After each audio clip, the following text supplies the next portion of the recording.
deskripsi aja dulu ya. Ya. Boleh, boleh.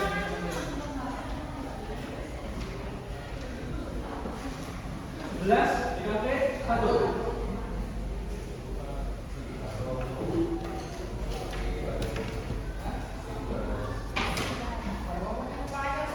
Dia masih tambah tadi dia mau ngapain? Belajar aja. Gak mau kerja mainnya. Mau game, tulis, tugas, ice breaking. Itu nanti aja. Belajar dulu sebentar. Ada yang masih ingat kita kemarin belajar apa? Berpikir kritis itu apa?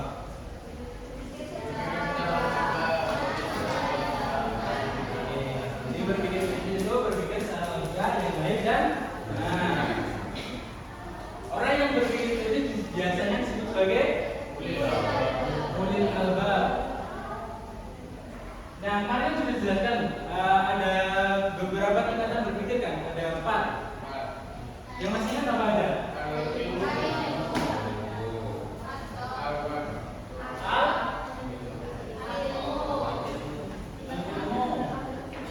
Ini yang gimana?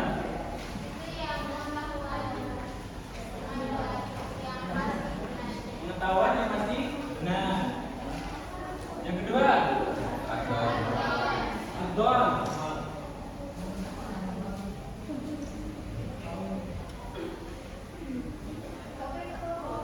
Adon apa? Dugaan. Tapi lebih dominan ke kebenaran. Contohnya? Contohnya apa? Contohnya kalau kita melihat bisa ya.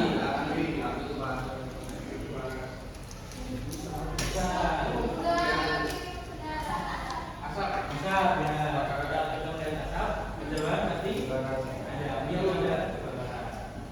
Terus yang ketiga, asyik.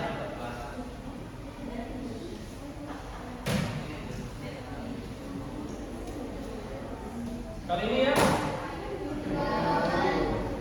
50-50. Yang 50-50 ya. Contohnya apa? Padu. Yang terakhir,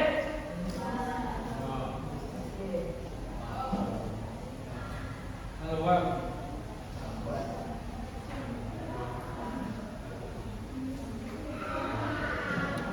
Kali ini pengetahuan yang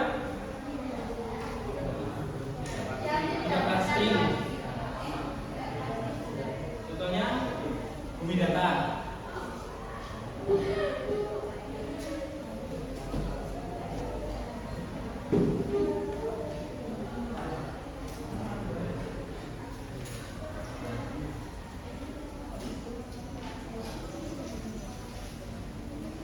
Ibunya kemarin kembalikan lagi ya? Enggak. Masih dibuka. Boleh dibuka semuanya? Sudah?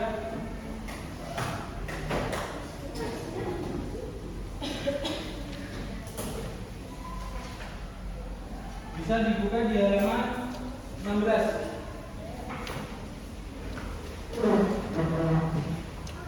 Halaman 16.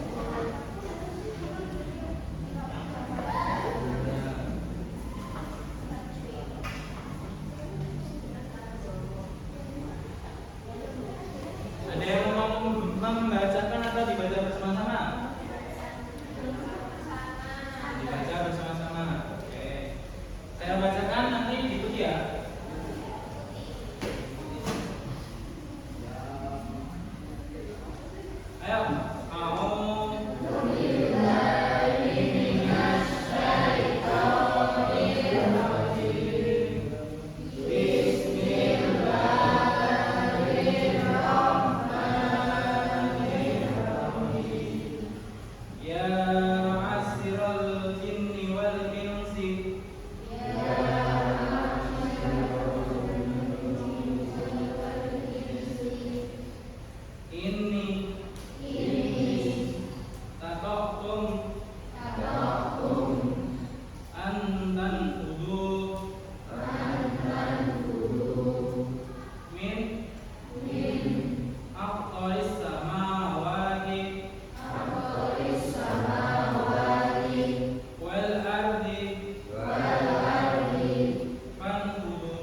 Oke, terima kasih. Jadi untuk hari ini kita akan membahas yang namanya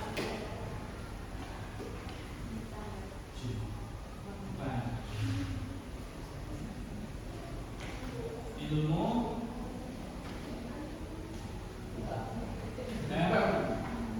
amal.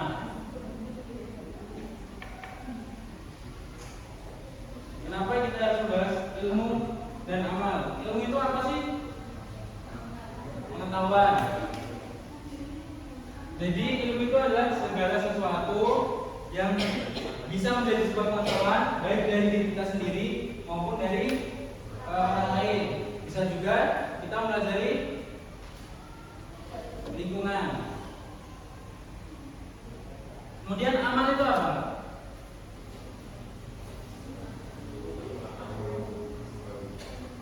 Berpendapat salah satu. Amal itu apa?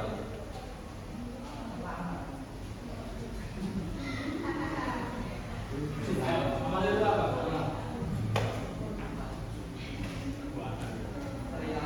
Perilaku. Apa lagi? Amal. Amal itu apa? Ayo bebas terserah, nggak apa-apa. Nggak ada yang salah. Sedekah. Nah. Apa lagi?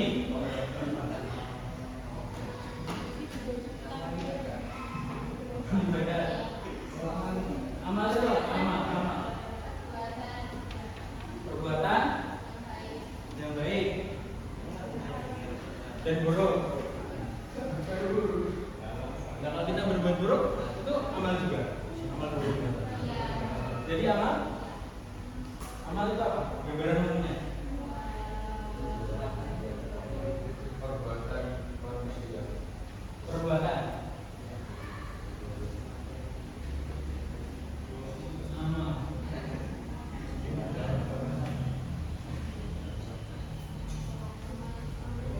Amal itu adalah segala bentuk perilaku kita, baik sesuatu yang baik ataupun sesuatu yang buruk. Seperti itu.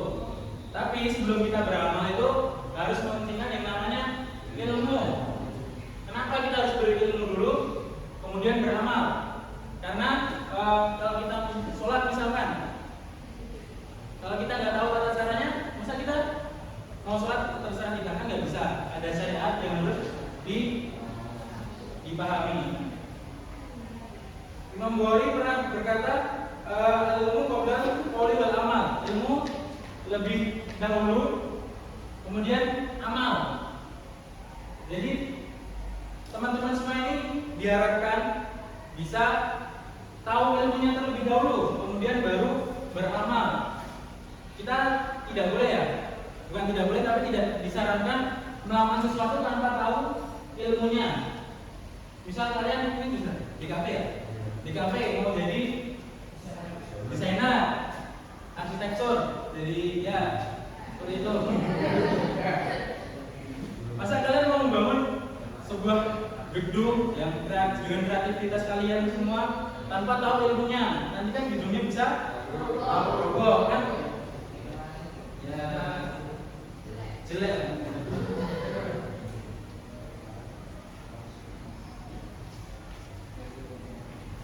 Lagi ya. Kemudian bisa dibuka di halaman 18.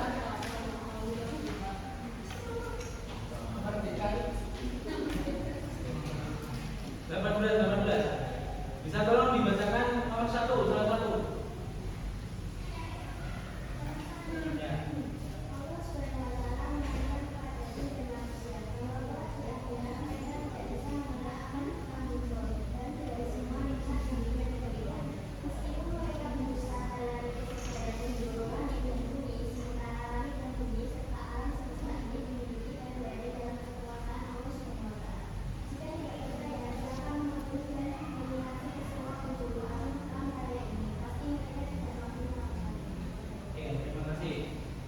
Jadi di nomor 1 itu kan adalah kandungan dari Ar-Rahman ayat 33. Yang pertama, Allah menantang kepada jin dan manusia bahwa kelak di akhirat mereka tidak bisa mengelak akan pertama pertanggungjawaban dari semua nikmat yang sudah diberikan. Jadi meskipun kita berilmu, kita banyak ilmunya, kita itu tetap diminta pertanggungjawabannya nanti di akhirat. Semakin banyak kita berilmu, seharusnya kita bisa berbuat yang lebih baik lagi. Kemudian yang nomor 2,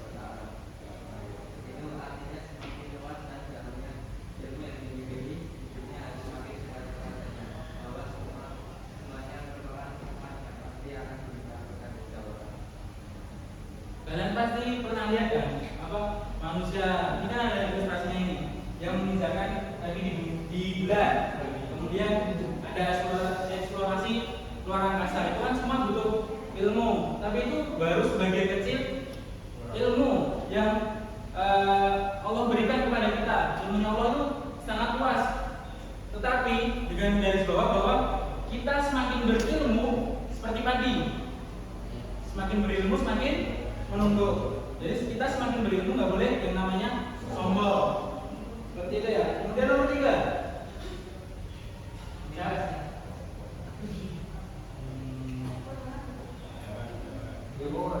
Ini Mbak.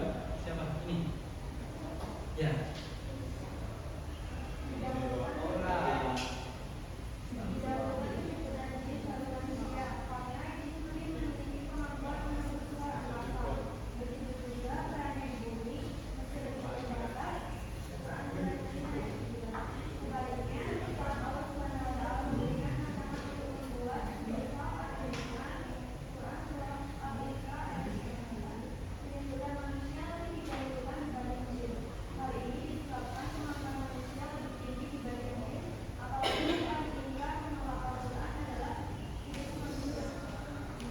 Kalian masih percaya sama ini nggak? Apa hal-hal yang bersifat mistis itu nggak? Percaya. Percaya aja tuh meyakini banget gitu. Enggak. Yakin aja. Kalau nggak lihat nggak percaya. Tapi pernah lihat? Enggak. Berarti kan nggak ada. Pernah. Berarti nggak ada. Pernah lihat.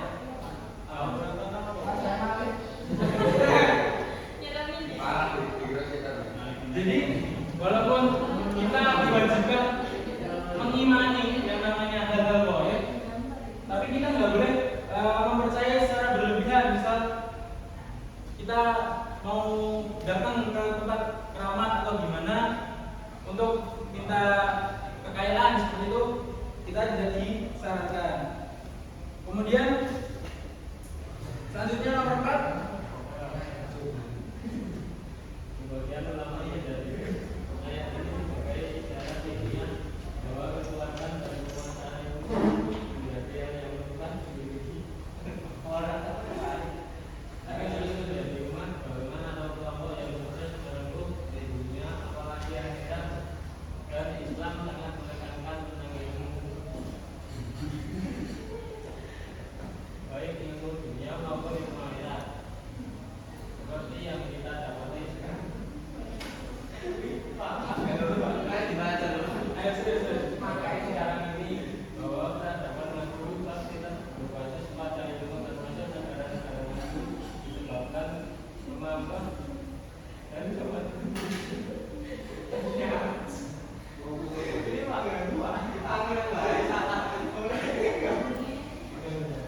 Jadi gini ya, kita itu harus seimbang yang namanya ilmu dunia dan ilmu akhirat. Kita tuh nggak boleh yang namanya jomplang. Kita mengutamakan dunia saja tidak boleh, kita mengutamakan akhirat saja tidak boleh. Jadi kita harus yang namanya seimbang. Kalau kita mengutamakan dunia saja, kita bisa menjadi seorang yang kaya raya. Tapi kan dalam agama kita meyakini bahwa adanya kehidupan setelah mati. Jadi kita harus menyeimbangkan antara kehidupan dunia dan kehidupan di akhirat. Kemudian yang terakhir nomor 5. Cewek.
Dari bawah ke atas, bawah ke atas.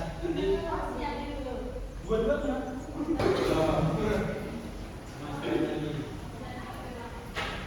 Kita cuma gunakan aja sampai jam 1. Bukannya 12.55 ya?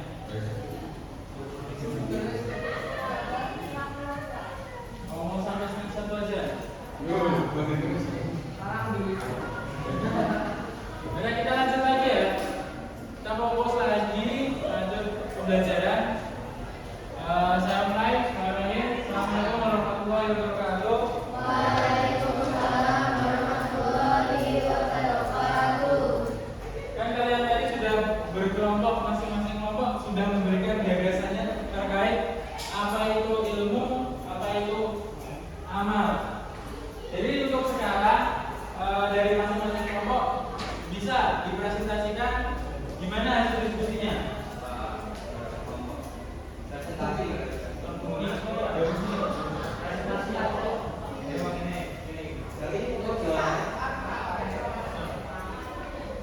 Bisa dimulai sekarang ya?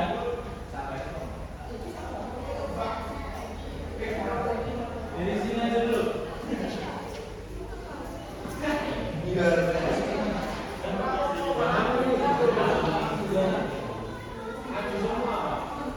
Satu aja, satu. Di sini, di sini. Di sini tapi.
Lanjut kelompok berikutnya ini.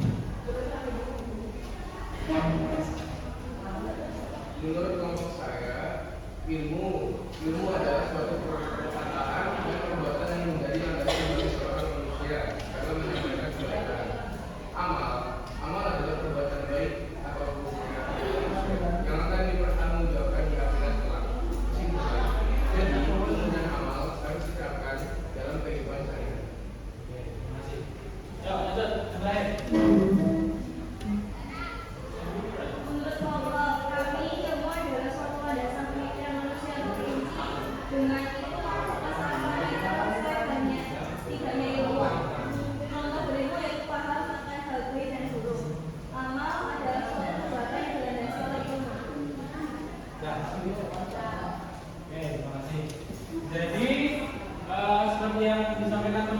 semua, saya kasih kesimpulan bahwasanya itu ilmu adalah segala sesuatu bentuk informasi, baik yang terlihat maupun yang tidak, baik dari buku maupun dari alam yang dapat memberikan kita pengetahuan. Sedangkan amal itu perbuatan atau perilaku, baik itu perbuatan baik ataupun perbuatan buruk. Kita lanjut ke buku di halaman 19.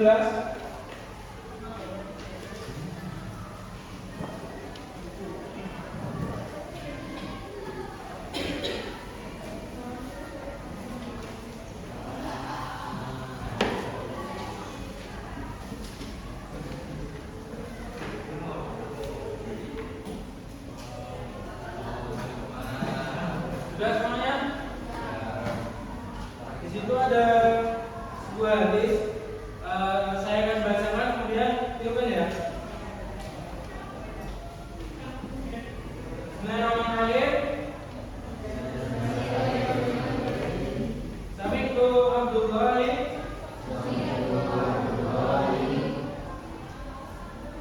Amr bin As yaqulu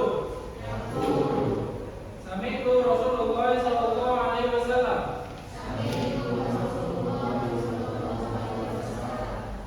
yaqulu inna Allaha la yaqbidul ilma izaan yantazi'u minan nas walakin yaqbidu ilma biqabdil ulama hatta idza lam yatruk aliman tahadda nasu urusan jualan wala su'ilu fa'aftau bil ghairi ilmin fadallu wa adallu. Rawahu Muslim.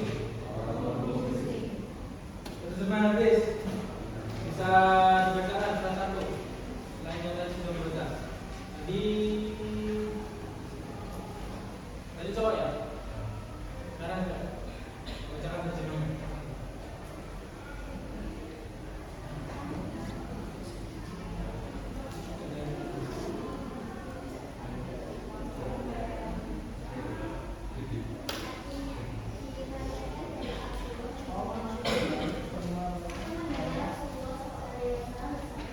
Sesungguhnya Allah tidak mencari ilmu dengan memuliakannya dan tidaknya manusia, tapi dengan memanfaatkan ulama sehingga setelah tidak ada seorang ulama, mereka manusia mengangkat orang-orang dulu menjadi pemimpin. Mereka bertanya, tetapi mereka pemimpin-pemimpin yang memberikan petunjuk tanpa ilmu, kemudian tersesatlah mereka dan menyesatkan orang lain. Ini sebuah Oke, terima kasih. Jadi dalam hadis tersebut ada beberapa poin penting yang dapat kita petik. Yang pertama adalah pentingnya menguasai ilmu pengetahuan.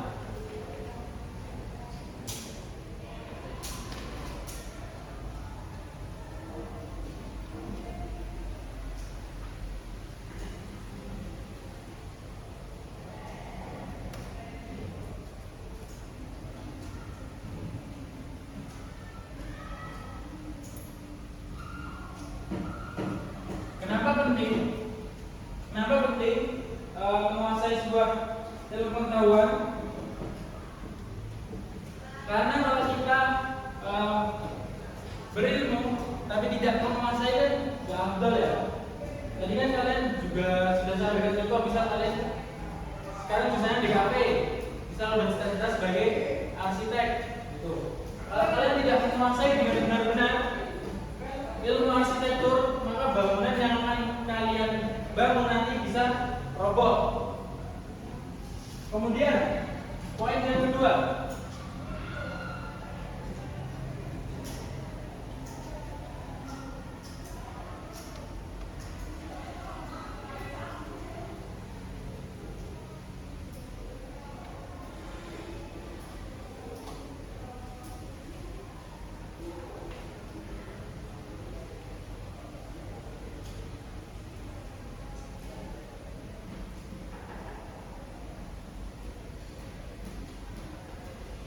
kita harus menuntut ilmu dengan sungguh-sungguh. Kalian bersekolah pastinya ingin mendapatkan nilai yang terbaik, ingin menjadi lulusan yang terbaik, ingin setelah selesai sekolah menjadi orang-orang yang hebat. Jadi kita harus menuntut ilmu dengan sungguh-sungguh. Misalnya ketika pelajaran kita memperhatikan, kemudian kalau ada praktik dilakukan dengan serius. Saat ini kalian mau sungguh-sungguh nggak menuntut ilmu? Kenapa kok bisa sungguh? Alasannya? Perhatikan. Kita beri contoh ulama dulu ya. Ulama dulu itu kalau menuntut ilmu melakukan effortnya dengan penuh effort. Datang dari satu guru ke guru lainnya, baca satu buku ke buku lainnya, kemudian mencari ilmu dari berbagai sumber. Seperti itu. Kemudian poin ketiga,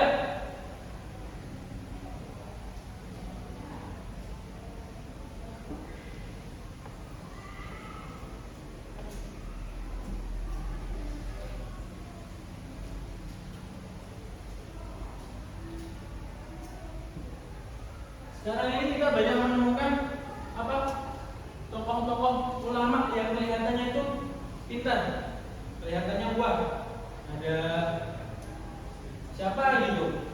Kelihatannya wah punya ilmu, bisa menggandakan uang, tetapi kenyataannya mereka itu tidak berilmu. Jadi kita itu memilih guru, memilih ilmu itu harus tepat. Misal kalian sebagai seorang siswa di kafe, kalian belajar arsitektur ke guru-guru kalian dan kalian kira tuh beliau memiliki ilmu yang memadai di bidangnya, seperti itu. Kemudian kita juga sering menemui fenomena bahwa belakangan ini sering muncul berita kan, seseorang yang berilmu tetapi kelakuannya minus dulu, tahu nggak? Ya. Ada contohnya?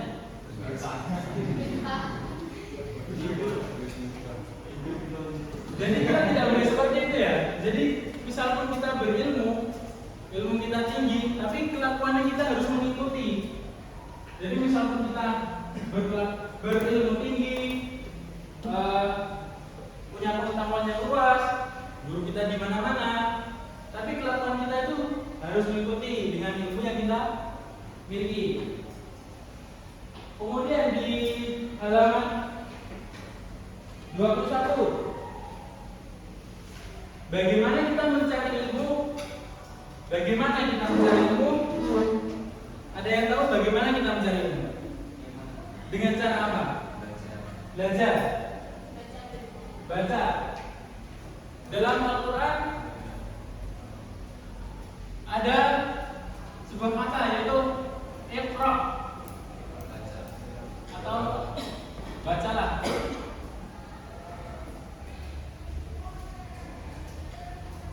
Iqra ini adalah wahyu yang pertama kali diturunkan oleh Allah. Jadi Allah memerintahkan kita untuk Iqra atau membaca. Jadi kedudukan seseorang saat menuntut ilmu itu sangat tinggi. Kita sebagai muslim, kita harus punya ilmu yang memadai, karena dalam ibadah kita pun semua itu harus berlandaskan dengan ilmu. Makanya wahyu pertama kali yang diturunkan adalah Iqra. Iqra bismillahirrahmanirrahim lagi, qalam. Bacalah dengan menyebut nama Tuhanmu, Allah. Terus apakah menuntut ilmu hanya dengan membaca? Enggak kan? Baca ini lingkupnya sangat luas.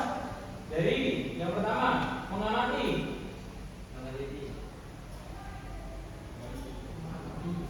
Meneliti.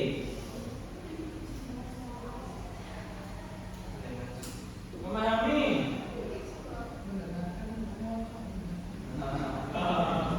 Mendengarkan juga bisa.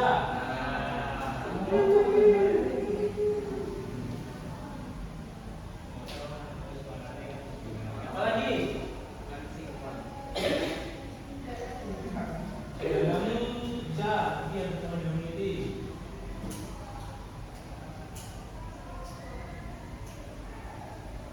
Eksplorasi dan lain-lain sebagainya.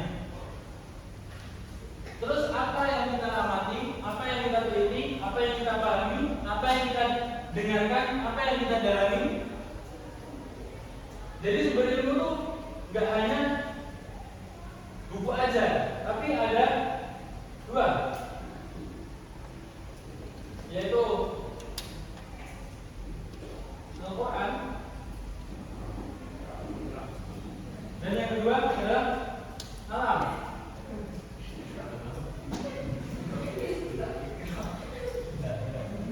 Jadi kita itu mencari ilmu dari yang pertama, Al-Quran. Dalam Al-Quran itu banyak ilmu yang bisa kita pelajari, banyak ilmu yang kita bisa dalami lagi. Kemudian kita belajar juga dari alam, dari peristiwa-peristiwa alam.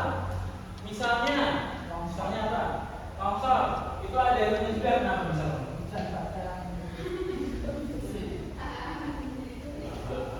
Jadi misalnya kita melihat alam, ada sebuah peristiwa longsor. Peristiwa longsor itu bisa terjadi karena yang pertama hujan lebat, kemudian di tanah tersebut nggak ada yang namanya pohon, sehingga nggak ada yang mengikat tanahnya. Seperti itu.